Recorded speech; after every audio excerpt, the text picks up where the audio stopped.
right, y'all. Rick Smiley, the morning show. It is about that time. Jeff Johnson got 3 things you need to know. Jeff, good morning, man. Happy to have you. Man, so good to be with you, brother. How are you, man? Man, blessed, man.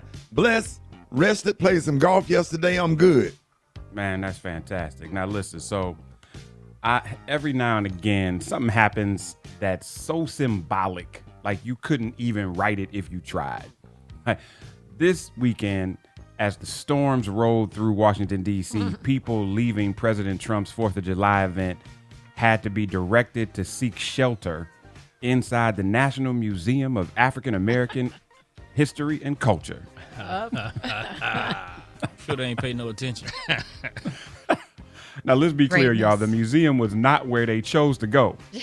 It was one of the buildings surrounding the mall identified as an evacuation building. So once the storm came in, doors to the African American History and Culture Museum and other buildings opened. But damn, like what irony. Because this is a museum whose existence and whose telling of American history has been criticized by the administration and many of its supporters, arguing America shouldn't spend so much time talking about slavery, racism, segregation, the difficult parts of our past. And the argument has often been that these stories somehow diminish America. But it doesn't. And I think what was like the thing that was so funny to me, it was like, if you was really about that life, you shouldn't have gone in and got shelter there. Okay. Like you really shouldn't have. Because we know this museum is really, it tells the story of people here through the transatlantic slave trade. It tells the story of families, of faith, of invention, of military service, of music, of business, of education, of struggle, of joy, of triumph. It tells the story of our people who helped build this nation, fought for this nation, believed in this nation. And that's not anti-American. That's actually American.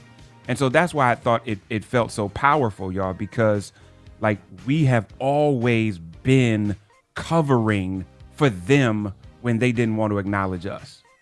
Like we cover this country with our labor. We cover this country with our military service. We cover this country with our innovation, our music, our faith, our organizing, our compassion, our belief in democracy, even when democracy didn't fully believe in us. And when America needed builders, we built. Soldiers, we served. Movements to make the country better, we marched, making it better for other people.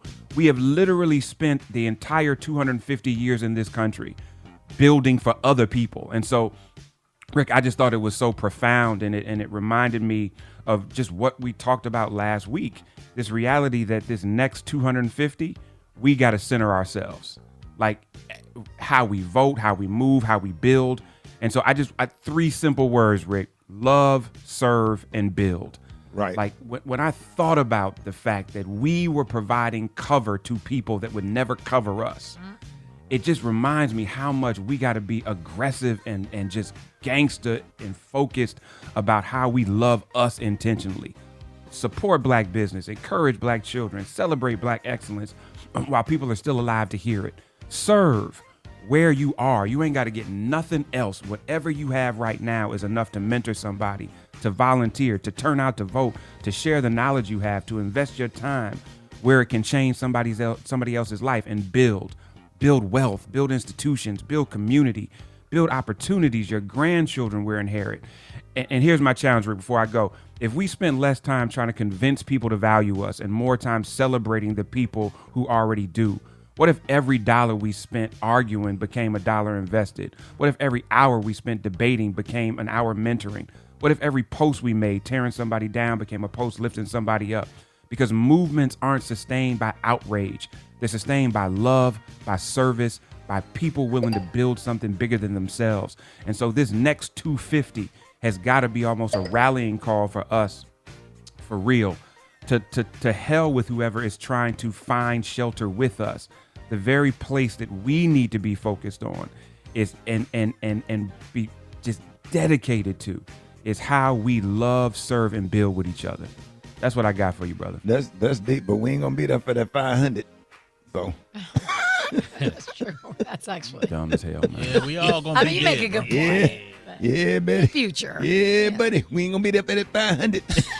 I had to focus on the negative, right, And Rick? how you want Yeah, to be he there. was just talking about you, Ricky. See? None of our ass gonna be here. Ooh, Man, that's why I don't need to be doing this no we more. might not be there for the The 300. whole commentary, and then Ricky said, "Here's why I don't We ain't matter." gonna be there for the 300 either. He wasn't listening. They weren't listening. You say, Jeff. Jeff, They were not listening. It's all good. We ain't that good at math, but we can add that up.